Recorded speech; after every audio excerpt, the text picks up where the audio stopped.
Hi friends, welcome to Malayalam Bigg Boss season 7 day 18. എന്തൊക്കെയായിരിക്കും ഇന്ന് സംഭവിക്കാൻ പോകുന്നത്? ഓരോ ദിവസവും നമ്മൾ എക്സ്പെക്റ്റ് ചെയ്യാത്ത പല കാര്യങ്ങളും നടക്കുന്നത് അല്ലേ. ഇന്നലെ മുതൽ നമ്മുടെ ആര്യൻ എക്സ്പോസായി തുടങ്ങിയിരിക്കുന്നു. എല്ലാവർക്കും അറിയാമല്ലോ ഇന്നലത്തെ സംഭവങ്ങൾ. ഇനി ഇന്നും കുറേ സംഭവ വികാസങ്ങളൊക്കെ അവിടെ ഉണ്ടാകുന്നുണ്ട്. പിന്നെ പണിപ്പുര ടാസ്ക്, അതിൽ ആരൊക്കെ ജയിക്കും, പിന്നെ വേറെ ടാസ്കുകൾ ഏതൊക്കെയാണുള്ളത്. പണിപ്പുര ടാസ്കിന് 2 ടാസ്ക് വരുന്നുണ്ട്. അതിൽ ആരൊക്കെ ജയിക്കും, ആരൊക്കെ പണിപ്പുരയ്ക്ക് കയറാനുള്ള അവസരം കിട്ടും, ഇനി എന്തൊക്കെ സംഭവങ്ങൾ ഉണ്ടാവുന്നു, എന്തൊക്കെ ടൈപ്പുള്ള വഴക്കുകളാണ് ഉണ്ടാകുന്നത്, എന്തൊക്കെ ടൈപ്പ് ഗെയിമുകൾ ഉണ്ടാവുന്നത് എല്ലാം നമുക്ക് കാണാം. ഓക്കെ, അപ്പോൾ നമുക്ക് സമയം അധികം കളയണം, നമുക്ക് നേരെ കിടക്കാം. സീസൺ 18 രാവിലെ തന്നെ അപ്പങ്ങളെൻപാടും ഒറ്റയ്ക്ക് ചുട്ടമ്മായി, ആ പാട്ടാണ് കേട്ടോ രാവിലെ തന്നെ മോർണിംഗ് സോങ് ആയിട്ട് ഇട്ടിരിക്കുന്നത്. പിന്നെ അതിന് കിച്ചണിൽ സമരമാണ് നടക്കുന്നത്. ഗ്യാസ് തീർന്നു പോയി രാവിലെ തന്നെ. അപ്പോൾ അവിടുത്തെ സമരമാണ് കാണിക്കുന്നത്. എൻ്റെ പൊന്നു ബിഗ് ബോസേ, ഗ്യാസ് തരൂ എന്നൊക്കെ പറഞ്ഞ്, പാവങ്ങളാണ് ബിഗ് ബോസേ എന്നൊക്കെ പറഞ്ഞിട്ട് എല്ലാവരും കൂടെ സമരം ചെയ്തുകൊണ്ടിരിക്കുകയാണ്. അപ്പോൾ അവിടുന്ന് ബിന്നി, ഇവിടെ എന്താണ് സംഭവിച്ചിരിക്കുന്നത്, ഇത് വളരെയധികം വലിയൊരു പ്രതിഷേധമാണ് ഇവിടെ നടന്നുകൊണ്ടിരിക്കുന്നത്, എന്താണ് നിങ്ങൾക്ക് പറയാനുള്ളത്, പ്രതികരിക്കൂ എന്നൊക്കെ പറഞ്ഞ് ന്യൂസ് റിപ്പോർട്ടർ പോലെയൊക്കെ വന്നിരിക്കുക. അപ്പോൾ ശൈത്യം വന്നിട്ട്, ഇവിടെ ഞങ്ങൾ വളരെയധികം കഷ്ടപ്പെട്ടിരിക്കുകയാണ്, ഗ്യാസ് തീർന്നിരിക്കുകയാണ് എന്നൊക്കെ പറഞ്ഞ് ശൈത്യം കിടന്ന് ആൻസർ പറയേണ്ട. അതിൻ്റെ ഇടയ്ക്ക് നമ്മുടെ അക്ബർ ക്യാമറ പോലെ ഇങ്ങനെ വെച്ചിട്ട് ഇങ്ങനെ ഷൂട്ട് ചെയ്യുകയൊക്കെ ചെയ്യണം. അങ്ങനെ അതിൻ്റെ ഇടയ്ക്ക് നവീൻ്റെ വക സ്പീച്ച്, ബഹുമാനപ്പെട്ട വിഷയങ്ങൾ. അപ്പോൾ എല്ലാവരും എന്ന് പറയും. അപ്പോൾ അല്ല, ഇത് കൊച്ചു വിഷയങ്ങൾ, വലിയ വിഷയങ്ങൾ, പല തരത്തിലുള്ള വിഷയങ്ങൾ എന്നൊക്കെ പറഞ്ഞിട്ട് ഒരു സ്പീച്ചും കാര്യങ്ങളൊക്കെ നമ്മുടെ നവീൻ്റെ വക. നവീനെ എല്ലാവരും കൂടെ പറപ്പിക്കും. അത് കഴിഞ്ഞിട്ട് പിന്നെ ബിഗ് ബോസ് അനൗൺസ്മെൻ്റ് ആണ് കേട്ടോ. നിങ്ങൾക്ക് 3000 പോയിൻറ്റ്സിൻ്റെ ടാസ്ക് ആയിരുന്നു തന്നിരുന്നത്. അതിൽ നിങ്ങൾക്ക് കിട്ടിയത് 1000 പോയിൻറ്റ്സ് മാത്രമാണ് കിട്ടിയിട്ടുള്ളത്. അതിൽ ഇനി ബാക്കി കിട്ടാനുള്ളത് 250 പോയിൻറ്റ്സാണ്. ധൈര്യശാലികളും ത്യാഗികളും എല്ലാവരും കൂടെ കുറേ പോയിൻറ്റ്സ് അങ്ങോട്ട് കളഞ്ഞു. നിങ്ങളെ കണ്ടിട്ട് എനിക്ക് കഷ്ടം തോന്നുന്നു. അതുകൊണ്ട് ഞാൻ ഒരു 1050 പോയിൻറ്റിൻ്റെ അവസരം തരാം. 5th ടാസ്ക് അതാണെന്ന് പറയാം. അപ്പോൾ എല്ലാവർക്കും സന്തോഷമായി, ഭയങ്കര ഹാപ്പി. പിന്നെ അതിന് ടാസ്ക് ലെറ്റർ വായിക്കാം കേട്ടോ. കാന്താരി മുളക് എന്നാണ് ടാസ്കിൻ്റെ പേര്. അതായത് ഡിബേറ്റ് ടോപ്പിക്സ് ആണ്. ടീമൊന്നുമില്ല, രണ്ടുപേരെ വെച്ചിട്ട് അത് ബിഗ് ബോസ് തന്നെ പറയും എന്താണ് ടോപ്പിക്, ഏതൊക്കെയാണ് രണ്ടുപേര് അവർ തമ്മിലുള്ള ഡിബേറ്റ്, അതിലാരാണ് ജയിക്കുക. അപ്പോൾ അതിനകത്തുനിന്ന് ആളെ സെലക്ട് ചെയ്തിട്ടാണ്, രണ്ടുപേരെ സെലക്ട് ചെയ്തിട്ടാണ് നമ്മുടെ പണിപ്പുരയിലേക്ക് വിടുന്നത്. അപ്പം അങ്ങനെ ഇതിൻ്റെ അകത്ത് 2 റൗണ്ടുകളുണ്ടാവും. അതിൽ ആദ്യത്തേത് 2 തരത്തിലുള്ള കളികളുണ്ടാവും. ആദ്യത്തത് 7 റൗണ്ട് ഉണ്ടാവും, രണ്ടാമത്തത് 3 റൗണ്ടും. അങ്ങനത്തെ അതിനകത്തു നിന്നുള്ള വിന്നേഴ്സിനെയാണ് സെലക്ട് ചെയ്യണത്. അപ്പോൾ ഇതിനകത്ത് ജഡ്ജസ് ആയിട്ട് വരുന്നത് നമ്മളുടെ ലാസ്റ്റ് ടാസ്കിലൊക്കെ സെലക്ട് ചെയ്ത ആൾക്കാർ, 4ാമത്തെ ടാസ്കിൽ സെലക്ട് ചെയ്ത ആൾക്കാർ കേട്ടോ. ആദിലയോ നൂറയോ ഏതെങ്കിലും ഒരാൾ, പിന്നെ അനീഷ്, ഗിസൈൽ, ആര്യൻ, ഇവരെ ആയിരിക്കും ജഡ്ജസ്. ഫസ്റ്റ് ഡിബേറ്റിന് വിഷയം വന്നിരിക്കുന്നു, ഹോട്ട് സീറ്റിൽ വ്യക്തിഗത ചോദ്യങ്ങൾ ചോദിക്കാൻ പാടില്ല എന്നുള്ളത് സരിക പറയണം. ചോദിക്കാം എന്നുള്ളത് സംസാരിക്കേണ്ടത് നമ്മുടെ നൂറയാണ് കേട്ടോ. അപ്പോൾ അത് തന്നെ ഇത് ശരിക വന്നിട്ട് ഒരാൾ ഇൻസൾട്ട് ചെയ്യുന്ന പോലെയാണ് പേഴ്സണൽ കാര്യങ്ങളൊക്കെ ചോദിക്കുന്നത്. അപ്പോൾ അങ്ങനത്തെ കാര്യങ്ങളൊന്നും ചോദിക്കാൻ പാടില്ല. അവർ എന്തിലാണോ അവർ ഫേമസ് ആയിട്ടുള്ള അതിന് റിലേറ്റഡ് ആയിട്ട് ചോദ്യങ്ങളല്ലേ അത് ചോദിക്കണം. നാട്ടുകാർക്കെല്ലാം അറിയേണ്ടത് അതല്ലേ. ഇതിപ്പോൾ എല്ലാവരുടെയും മുന്നിൽ വെച്ച് ചോദിക്കുന്ന ചോദ്യങ്ങളല്ലേ, അങ്ങനെയൊക്കെ ഡിബേറ്റ്സിൽ പറയണം. അപ്പം നൂറ് അങ്ങനെയല്ല, നമ്മളിപ്പോൾ പൈസ കൊടുത്ത് എന്തായാലും അയാളെ കൊണ്ടുവന്നിരിക്കുക. അപ്പോൾ അയാളുടെ പേഴ്സണൽ കാര്യങ്ങൾ അറിയണമെന്ന് ആൾക്കാർക്ക് ആഗ്രഹം ഉണ്ടല്ലോ. അപ്പോൾ അയാളുടെ അടുത്ത് ഓൾറെഡി പറഞ്ഞിട്ടുണ്ടാവും ഇങ്ങനത്തെ കാര്യങ്ങളൊക്കെ നമ്മൾ ചോദിക്കുന്നത്, അവർ അറിഞ്ഞുകൊണ്ട് തന്നെയാണ് ഇതിനൊക്കെ ആൻസർ ചെയ്യുന്നത് എന്നൊക്കെ പറഞ്ഞിട്ട്. അങ്ങനെ ഈ ഇതിൽ ശാരിക കുറേ നല്ല പോയിൻറ്റ്സ് ഒക്കെ പറഞ്ഞു. അങ്ങനെ ശാരികയാണ് വിന്നറായത്. പിന്നെ അടുത്തത് 2ാമത്തെ വന്നിരിക്കുന്നത്, ഈ വീട്ടിൽ തുടരാൻ ഏറ്റവും യോഗ്യത എനിക്കാണ്. ഇതിൽ ഡിബേറ്റ്സ് പറയേണ്ടത് നമ്മുടെ നവീനും ശൈത്യമാണ് പറയേണ്ടത് കേട്ടോ. അപ്പം ശൈത്യം ആദ്യം പറയാം, ഞാനൊരു അഡ്വക്കേറ്റാണ്, എന്നെ പക്ഷേ ഇവിടെ മരപ്പാവയായിട്ടാണ് എല്ലാവരും കാണുന്നത്, എന്നെ ഒരു ഗുണമില്ലെന്നൊക്കെ വിചാരിക്കുന്നു. പക്ഷേ ഞാൻ രേണു ചേച്ചിയുടെ ടാസ്ക് കളിച്ചിട്ട് 2 ടാസ്ക് കളിച്ചിട്ട് ചേച്ചിനെ ഏറ്റവും ടോപ്പിൽ ഞാൻ എത്തിച്ചു. അപ്പോൾ ഞാൻ കഴിവില്ലാത്ത ആളല്ല, അങ്ങനെ ഇങ്ങനെയൊക്കെ പറഞ്ഞിട്ട് അങ്ങനത്തെ കുറേ പോയിൻറ്റ്സ് ഒക്കെ പറയുന്നത്. അപ്പം നവീൻ പറഞ്ഞു, ശരിയാണ്, മരപ്പാവ തന്നെയാണ് നിങ്ങൾ അനുവിൻ്റെ പാവാടയെ പിടിച്ച് സാരിത്തുമ്പിലൊക്കെ പിടിച്ച് നടക്കുകയല്ലേ, നിങ്ങൾ മരപ്പാവ തന്നെയാണ്. പിന്നെ ഇവിടെ എന്താണ് നോമിനേഷനിൽ വന്നപ്പോൾ ഞാനല്ല, നിങ്ങളാണ് കരഞ്ഞത്, ഞാനല്ല, ഞാൻ നോമിനേഷനിലൊന്നും വന്നില്ല, ആരും എന്നെ നോമിനേറ്റ് ചെയ്തിട്ടൊന്നും ഇല്ല എന്നൊക്കെ നവീൻ പറയണം കേട്ടോ. പിന്നെ അതിൻ്റെ അടുത്ത ഇത് വരുന്നത്, അടുത്ത ടോപ്പിക് വരുന്നത് ഗ്രൂപ്പാണ് നല്ലതെന്ന് അക്ബറും ഗ്രൂപ്പ് നല്ലതല്ല എന്ന് അഭിലാഷും. അതാണ് ടോപ്പിക്ക്. അപ്പോൾ അഭിലാഷ് പറഞ്ഞു ഗ്രൂപ്പ് എന്ന് പറഞ്ഞിട്ട് ഞാൻ എന്നെ ഇത് ഇൻ്റർവ്യൂവിന് വിളിച്ച സമയത്ത് തന്നെ ഞാൻ പറഞ്ഞത് ഞാൻ ഒരിക്കലും ഗ്രൂപ്പുകളിൽ ഞാൻ കൂടുന്നില്ല, ആരെങ്കിലും ഗ്രൂപ്പ് കളിച്ചിട്ടുണ്ടെങ്കിൽ അവരെ പൊളിക്കുക എന്നുള്ളത് തന്നെയായിരിക്കും എൻ്റെ ലക്ഷ്യം. അങ്ങനെ ഞാൻ വരുമ്പോഴാണ് ഇവിടെ അക്ബറും ശരത്തും കൂടെ ഗ്രൂപ്പ് കളിക്കുന്നുണ്ടത്. അപ്പോൾ ഇവർ തന്നെയാണ് എൻ്റെ ആജന്മ ശത്രുക്കൾ. എനിക്ക് ആ ഗ്രൂപ്പിനെ പൊളിച്ചെടുക്കണം, എനിക്ക് ഗ്രൂപ്പ് കളിക്കാതെ സിംഗിളായിട്ട് ഒറ്റയാളായിട്ട് കളിച്ച് ഒറ്റയ്ക്ക് വിജയത്തിന് ഒറ്റയ്ക്ക് കപ്പ് വേണം, അതാണ് ഞാൻ ആഗ്രഹിക്കുന്നതെന്നൊക്കെ പറയാം. അപ്പം അക്ബറും ഗ്രൂപ്പ് എന്ന് പറഞ്ഞിട്ടുണ്ടെങ്കിൽ ഒരു സൗഹൃദമാണ്. സൗഹൃദം ഉണ്ടെങ്കിൽ നമുക്ക് എപ്പോഴും മുന്നേറാൻ പറ്റും. ഒറ്റയ്ക്ക് നമുക്ക് ഭയങ്കര വേഗത്തിൽ നടക്കാൻ പറ്റും, പക്ഷേ കൂട്ടത്തോടെയാണ് നമുക്ക് കുറേ ദൂരം നടക്കാൻ പറ്റും. എപ്പോഴും നമുക്ക് മറ്റുള്ളവരുടെ ഒരു ഒപ്പീനിയനൊക്കെ എടുത്തിട്ട് നമുക്ക് ഏതാണ് നല്ലതെന്ന് ചൂസ് ചെയ്യാനുള്ള ഒരു ചാൻസ് ഒക്കെ കിട്ടും. ഇപ്പോൾ ഒരു മതയാന ഒറ്റയ്ക്ക് വരണ കാണുമ്പോഴാണല്ലോ നമ്മളെല്ലാവരും ഭയപ്പെടേണ്ടത്. പക്ഷേ കൂട്ടത്തോടെ ഒരു ആനക്കൂട്ടം വന്നിട്ടുണ്ടെങ്കിൽ നമുക്ക് അത്രയും ഭയം തോന്നില്ല, അവരത്ര അപകടകാരികളല്ല. അപ്പോൾ അതുകൊണ്ട് അങ്ങനെ ഒരു എക്സ്പ്ലനേഷൻ കൊടുത്തു. പിന്നെ അത് അപ്പോഴേക്ക് അഭിഷേക് പറഞ്ഞു ഒറ്റയാണ് എല്ലാവരും പേടിക്കണം എന്നൊക്കെ പറയാൻ കേട്ടോ. അങ്ങനെ ആ ഡിബേറ്റിൽ അക്ബറാണ് ജയിച്ചത് കേട്ടോ, കൂടുതൽ പോയിൻറ്റ്സ് പറഞ്ഞിട്ട്. പിന്നെ അടുത്ത് വരുന്നത് ഡെഡ് സോണിൽ നിന്ന് വീട്ടിലേക്ക് പോകാൻ ഏറ്റവും യോഗ്യം ഞാനായിരുന്നു, ഇതായിരുന്നു ടോപ്പിക്ക്. അത് ഡിബേറ്റ് ചെയ്യേണ്ടത് ശാരികയും ഒണിയിലും ആയിരുന്നു. ശാരിക പറഞ്ഞത് ആക്ച്വലി ഇങ്ങനെ ഒരു ഡെഡ് സോണിലേക്ക് പോകണം എന്നൊരു എന്താ പറയുക ഒരു ടാസ്ക് വന്ന സമയത്ത് ഞാനല്ല കളിക്കേണ്ടത്, എനിക്ക് വേണ്ടി ഞാൻ സെലക്ട് ചെയ്ത ആളുകളാണ് കളിക്കേണ്ടതെന്ന് പറഞ്ഞപ്പോൾ തന്നെ നമ്മുടെ കയ്യിൽ നിന്ന് പോയി. പക്ഷേ അത് അല്ല, ഞാനായിരുന്നു കളിച്ചിട്ടുണ്ടെങ്കിൽ അത് നന്നായി കളിച്ചതന്നെ. അവരും ഞാൻ വിചാരിച്ചപ്പോൾ നന്നായി കളിച്ചില്ല, അതുകൊണ്ടാണ് ഞാൻ പോയത്. അല്ലാതെ ഞാനായിരുന്നു കളിച്ചിട്ടുണ്ടെങ്കിൽ അത് ടോപ്പിലെത്തിയാലും ഞാൻ കളിച്ച ഗെയിമിൽ ഞാൻ നന്നായി വന്നിരുന്നു എന്നൊക്കെ പറയാം. പക്ഷേ ഒണിയിൽ അതുപോലെയല്ല, ഒണിയിലിന് വേണ്ടി ഒന്നും കളിച്ചിട്ടില്ല, മറ്റേ ഗ്രൂപ്പിലുള്ള ആൾക്കാരാണ് കളിച്ച് നേടിയത് എന്നൊക്കെ പറയാം. അപ്പോൾ ഒണിയിൽ പറഞ്ഞു ഞങ്ങൾ ഗ്രൂപ്പായിട്ടുണ്ടെങ്കിൽ കളിച്ച് ഞങ്ങൾ ഏറ്റവും ടോപ്പിലെത്തിയിരുന്നു, ഞാനൊരിക്കലും ഡെഡ് സോണിൽ പോകേണ്ട ഒരാളേ അല്ല. ലാസ്റ്റ് ടാസ്കിൽ അനീഷ് വന്നിട്ട് അങ്ങനത്തെ ഒരു ട്രിക്ക് എടുത്തുകൊണ്ട് മാത്രമാണ് എനിക്ക് പോയിൻറ്റ്സ് കുറഞ്ഞതും ഞാൻ ഡെഡ് സോണിൽ പോയതും, അതല്ലാതെ ഞാൻ എപ്പോഴും ടോപ്പായിട്ട് തന്നെ നിന്നിരുന്നതെന്ന് പറഞ്ഞു. അങ്ങനെ ഒണിയിലിനാണ് അത് കിട്ടിയത്. അങ്ങനെ അത് ഡിബേറ്റ് അവസാനിക്കാൻ കേട്ടോ. എന്നിട്ട് നവീൻ പറയാം, മറ്റേ നവീനും ശാരികയും കൂടെ റൂമിലിരിക്കാൻ, മറ്റേ മിററൊക്കെ ഉള്ള റൂമിലിരിക്കാൻ കേട്ടോ. അപ്പോൾ നവീൻ പറയാം ഇന്ന് ഞാൻ പറയാനുള്ളതൊക്കെ പറഞ്ഞു, അനുവിനെ പറ്റിയാണ് പറയാനുള്ളതൊക്കെ ഞാൻ പറഞ്ഞു, പക്ഷെ എന്നാലും പാവ ശൈത്യ മരപ്പാവ എന്നൊക്കെ പറഞ്ഞപ്പോൾ ശൈത്യയ്ക്ക് ആകെ വിഷമമായിപ്പോയി, പെട്ടെന്ന് മുഖമൊക്കെ പോയത് കാണണമായിരുന്നു എന്നൊക്കെ പറയാം. ശാരിക പറഞ്ഞു ഞാൻ രണ്ടാമത് പറഞ്ഞാണ് പ്രശ്നമായിപ്പോയത്, ഫസ്റ്റ് പറഞ്ഞിട്ടുണ്ടെങ്കിൽ അല്ല ഞാൻ ഫസ്റ്റ് പറഞ്ഞാണ് പ്രശ്നമായിപ്പോയത്, രണ്ടാമത് പറഞ്ഞിട്ടുണ്ടെങ്കിൽ നമ്മൾ ഫസ്റ്റ് ആൾ പറഞ്ഞ എന്തൊക്കെ പോയിൻറ്റ്സാണ് അതിന് ഡിഫെൻഡ് ചെയ്ത് സംസാരിച്ചാൽ മതിയായിരുന്നു, അതാണ് പ്രശ്നമായി പോയതെന്നൊക്കെ പറയാം. പിന്നെ അക്ബർ ഒണിലിനെ പറ്റി പറയാം, നമ്മുടെ നൂറയാന്ന് തോന്നുന്നു അവർക്ക് ഇരിക്കുമ്പോൾ അവരുടെ അടുത്ത് പറയണ്ട ഇവിടെ റിയാക്ഷൻ കൊടുത്താണ് പലരും ജീവിക്കണമെന്ന് ഒണിയിൽ പറയാം. അപ്പം നീ പിന്നെ എന്താ ചെയ്യണേ, ബിഗ് ബോസ് എന്ന് പറഞ്ഞാൽ പിന്നെ എന്താ ഒരാളുടെ ആക്ഷൻ അതിന് റിയാക്ഷൻ കൊടുക്കാതെ അല്ലേ ബിഗ് ബോസ് എന്ന് പറഞ്ഞ ഗെയിം, അത് ശരിയാന്നൊക്കെ പറഞ്ഞു എന്ന് പറയാം. അപ്പം അതിലുണ്ട്. അപ്പം അതിൽ പറയും അതിന് എന്താ വേറെ എന്താ പണി, അവിടെ ബീൻ ബാഗിൽ പോയി ഇരുന്ന് അവിടെ ചന്തി നിലത്ത് കിട്ടും, അങ്ങനെ പോയി ഇരിക്കലാണ് പണി, കാരണവന്മാർ പോലും ഇങ്ങനെ ഇരിക്കില്ല എന്ന് പറയും കേട്ടോ. അടുത്ത സീനിൽ ഡിബേറ്റിൻ്റെ ബാക്കിയായിട്ടാണ് കാണിക്കണേ. ശുചിത്വം സാഹചര്യത്തെ ആശ്രയിച്ചാണ് എന്ന ടോപ്പിക്ക് രേണു സംസാരിക്കുക, അത് ഡിബേറ്റ് ചെയ്ത് സാഹചര്യം ശുചിത്വം തമ്മിൽ യാതൊരു ബന്ധവും ഇല്ല എന്നുള്ളത് ബിന്നിക്കും ടോപ്പിക്കാണ് കേട്ടോ. അപ്പോൾ ആദ്യം ബിന്നിയെ പറയുന്നത്, ബിന്നി തീർച്ചയായിട്ടും സാഹചര്യവും ശുചിത്വം തമ്മിൽ യാതൊരു ബന്ധവുമില്ല, നമ്മൾ എവിടെയാണെങ്കിലും ശുചിത്വമായിട്ടിരിക്കണം, നമ്മളുടെ പേഴ്സണൽ ഹൈജീൻ എന്നുള്ളത് നമ്മുടെ കയ്യിലുള്ളതാണ്, ഏത് സാഹചര്യത്തിലാണെങ്കിലും നമുക്കത് സൂക്ഷിക്കാവുന്നുള്ളൂ എന്നൊക്കെ പറയാം. അപ്പോൾ രേണു അതിനെ ഡിഫെൻഡ് ചെയ്തിട്ട് പറയുന്നത് അങ്ങനെയല്ല, നമുക്ക് സാഹചര്യങ്ങളനുസരിച്ച് മാറിക്കണം.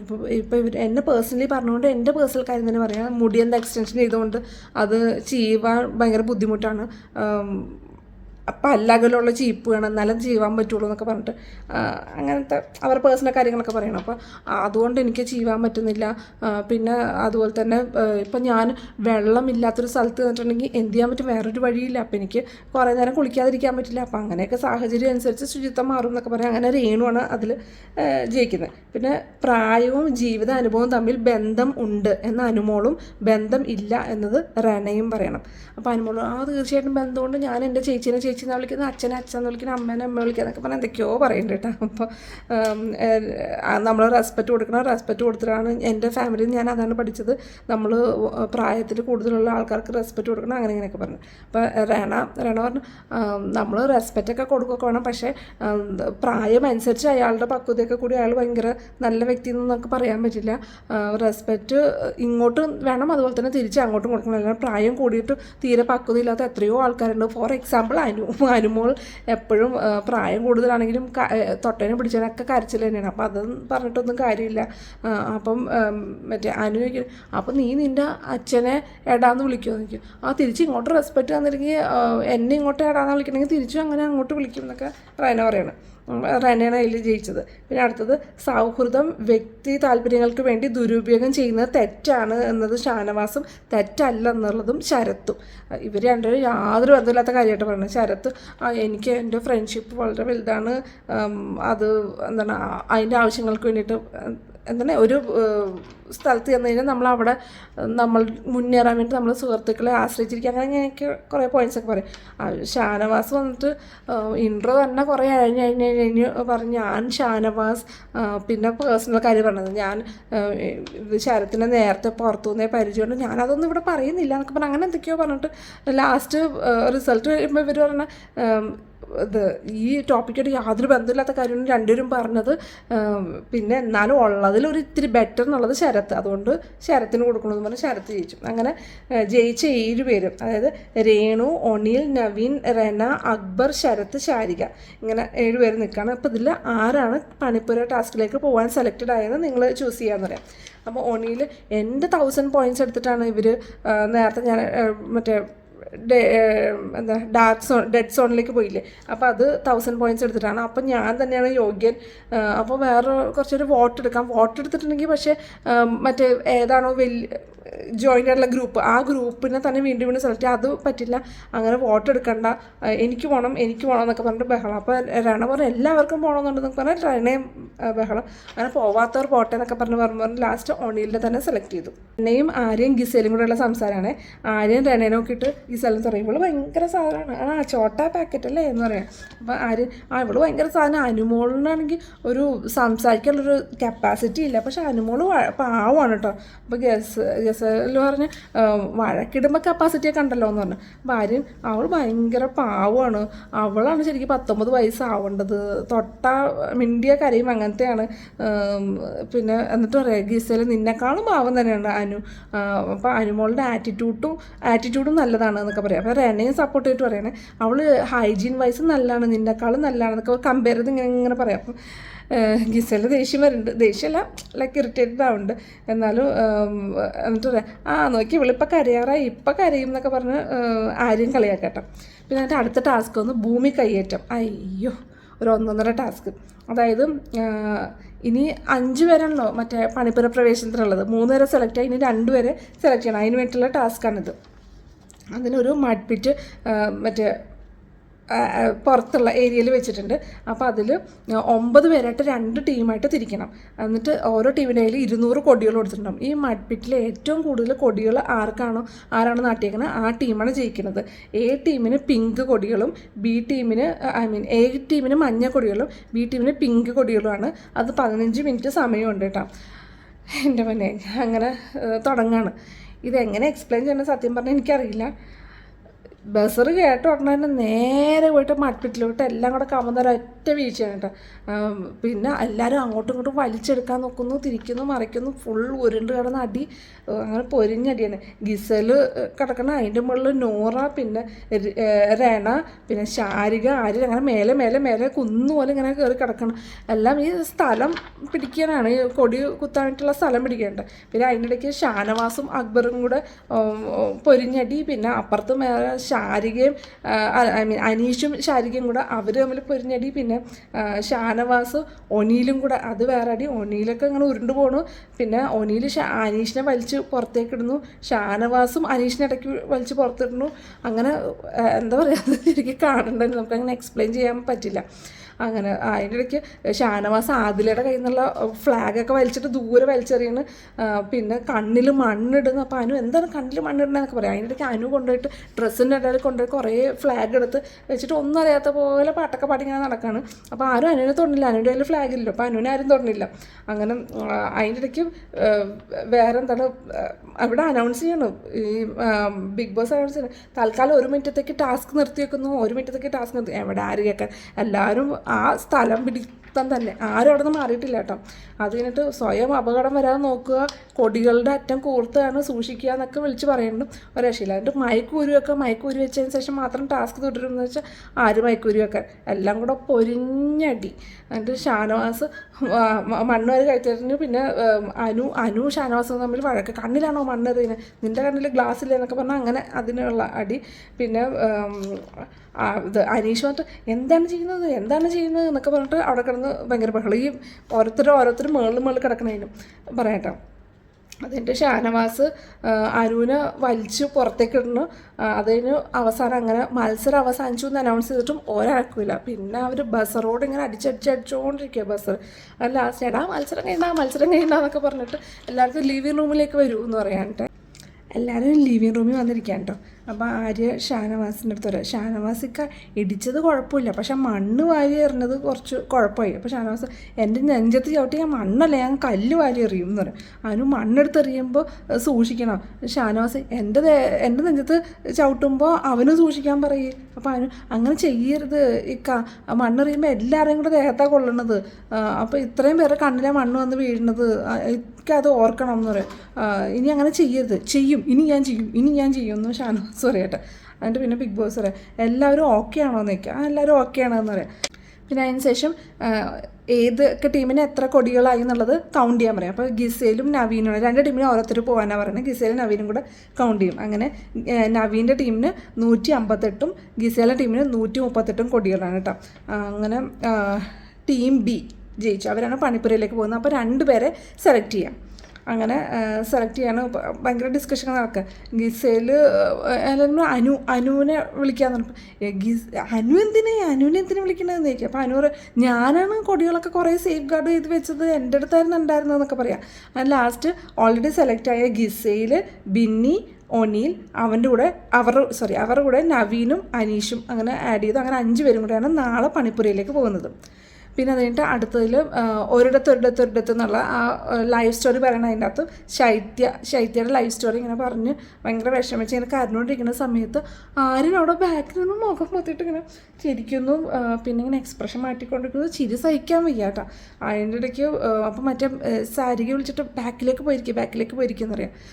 എന്നിട്ട് ബാക്കിൽ സോഫയുടെ താഴെ നിലത്ത് ഇരിക്കുകയാണ് ആര്യൻ. അപ്പം സരികയെ നോക്കിയിട്ട് മുഖം പൊത്തിയിട്ട് ഭയങ്കര ചിരി. അത് കഴിഞ്ഞിട്ട് പിന്നെ രണ ഇവരെ ബാക്കിലേക്ക് നോക്കിയിട്ട് അവരെ ചിരി. മറ്റേ അപ്പാനി ശരത്ത് ഇത് ചിരി. അങ്ങനെ എല്ലാവരും ഇവരൊക്കെ ഇങ്ങനെ ചിരിച്ചോണ്ടിരിക്കാം. അപ്പോൾ ഈ ശൈത്യ സ്റ്റോറി പറഞ്ഞ ബസർ കറക്റ്റ് അടിച്ചപ്പോഴേക്കും അഭിലാഷ് അടിയിട്ടു.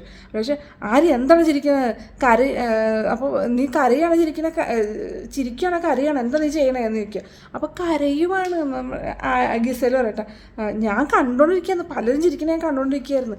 ആദ്യം ആര്യനെ പോയിന്റ് ചെയ്തിട്ടായിരുന്നു അഭിലാഷ് എണീറ്റത്. പക്ഷേ ഇവിടെ വന്നു കഴിഞ്ഞപ്പം കരയാണെന്ന് ഗിസേൽ പറഞ്ഞു കഴിഞ്ഞപ്പോൾ ഒരു ഡൗട്ടായിന്. കരഞ്ഞാണ് ചിരിക്കണേ, കണ്ടോ മാറിപ്പോയതാണെന്നൊരു ഡൗട്ട്. അപ്പോൾ പിന്നെ വേറെ കുറച്ച് നേരം കൂടി ചിരിച്ചില്ല. അപ്പം അവരുടെ തലയിലോട്ടും കൂടി കയറാമെന്ന് വിചാരിച്ചിട്ട് ചുമ്മാ ഇരുന്ന് ഇവിടെ പലരും ചിരിക്കണ ഞാൻ കണ്ടായിരുന്നു.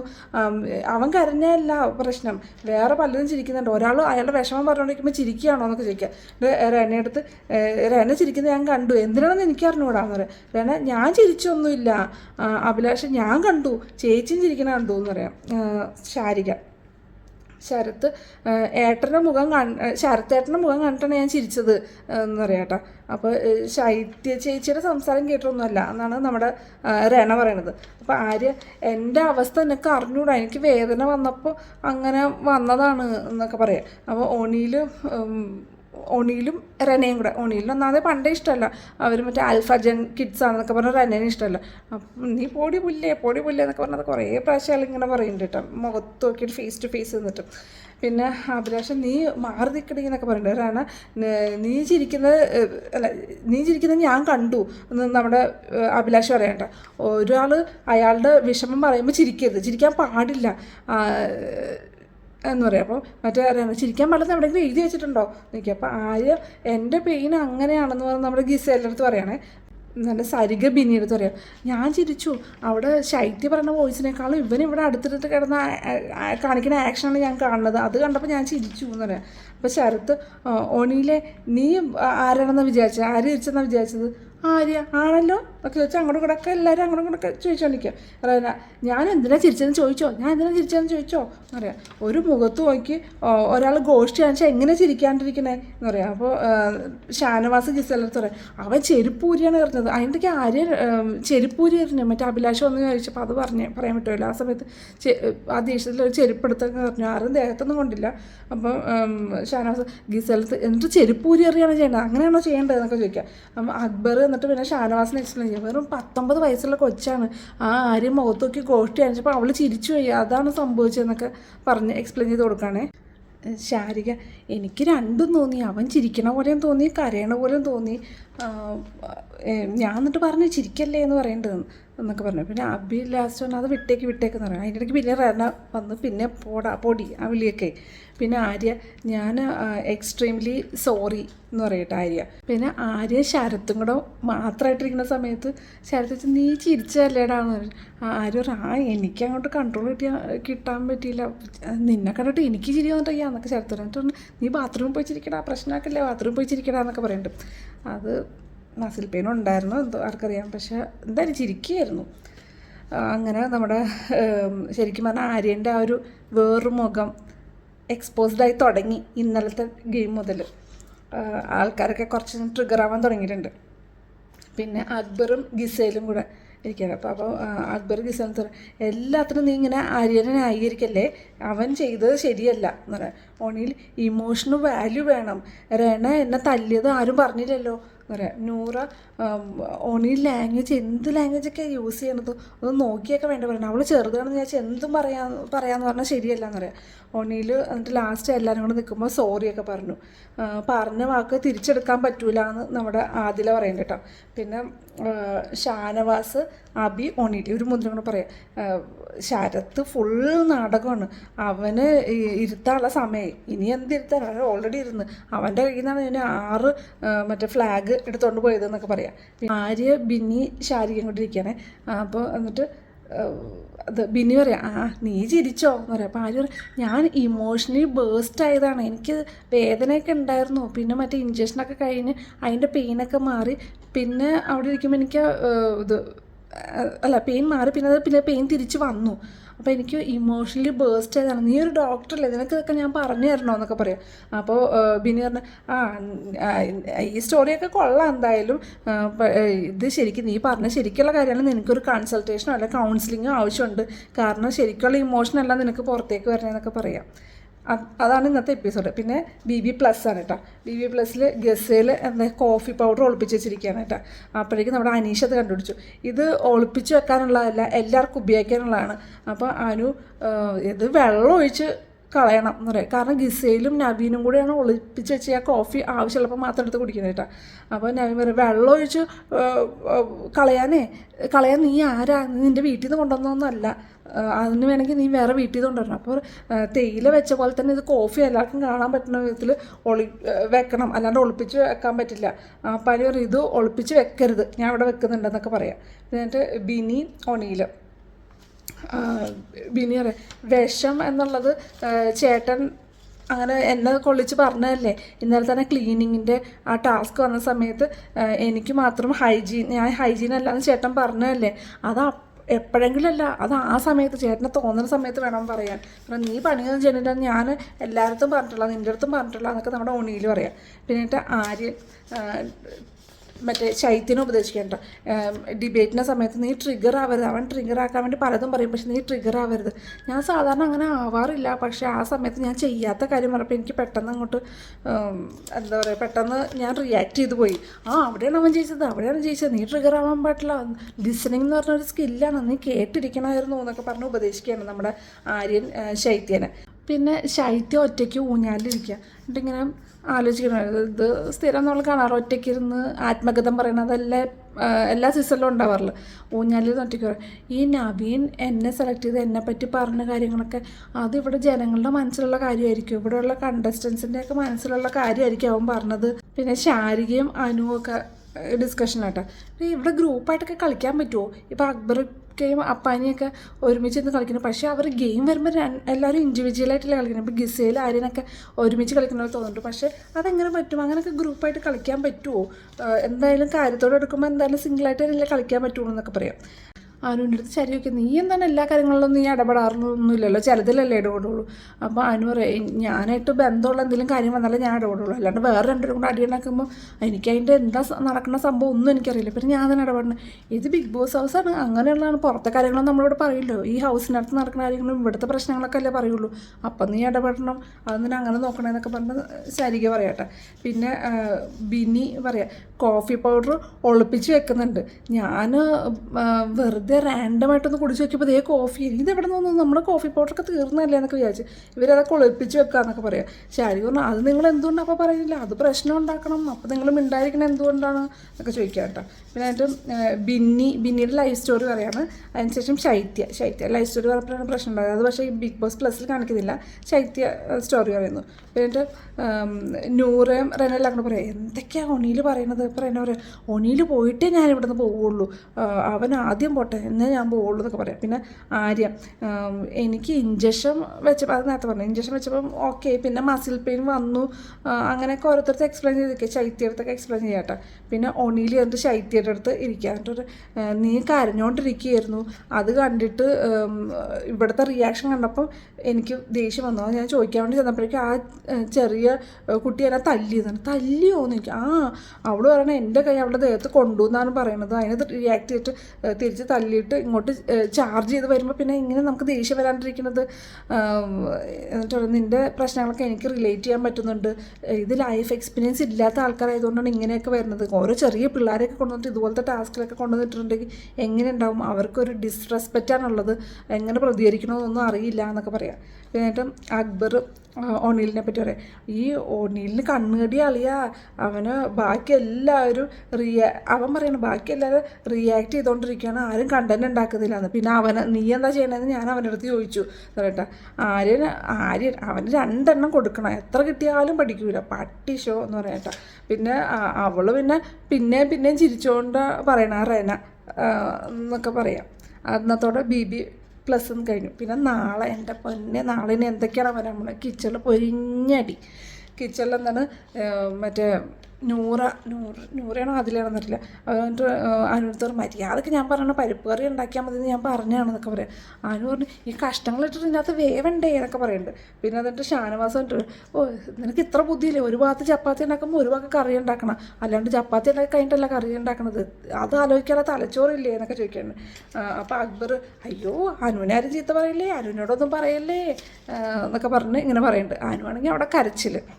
നാളെ എന്തൊക്കെയാണ് പുകില്, എന്തൊക്കെയാണ് സംഭവിക്കാൻ പോകണമെന്ന് നമുക്ക് നോക്കാം. എന്തായാലും ഈ പ്രാവശ്യത്തെ ബിഗ് ബോസ് ഓരോ ദിവസവും അടിപൊളി എപ്പിസോഡ്സൊക്കെയാണ്. കുറേ വെറൈറ്റി കുറച്ച് ആ സ്ലോ, സാധാരണ ബിഗ് ബോസിലെ കുറച്ചൊന്ന് പതുക്കെ വന്നിട്ട് പിന്നെയാണ് കുറച്ചൊന്ന് കത്തിക്കയറുന്നത്. കുറച്ച് ഡിബേറ്റ്സൊക്കെ കുറച്ചായി കഴിയുമ്പോഴായിരുന്നു. ഇതിപ്പോൾ തുടക്കം തന്നെ ആയി ഡിബേറ്റ്സും കാര്യങ്ങളൊക്കെ, ലാസ്റ്റ് വരുന്ന ടാസ്കുകളൊക്കെ ഇപ്പോൾ തുടക്കം തന്നെ ഇങ്ങനെ വന്നുകൊണ്ടിരിക്കുകയാണ്. എന്തായാലും നാളെ എന്തൊക്കെയാണ് സംഭവിക്കാൻ പോകുന്നത് എന്നൊക്കെയുള്ളത് നമുക്ക് നാളെ കാണാം.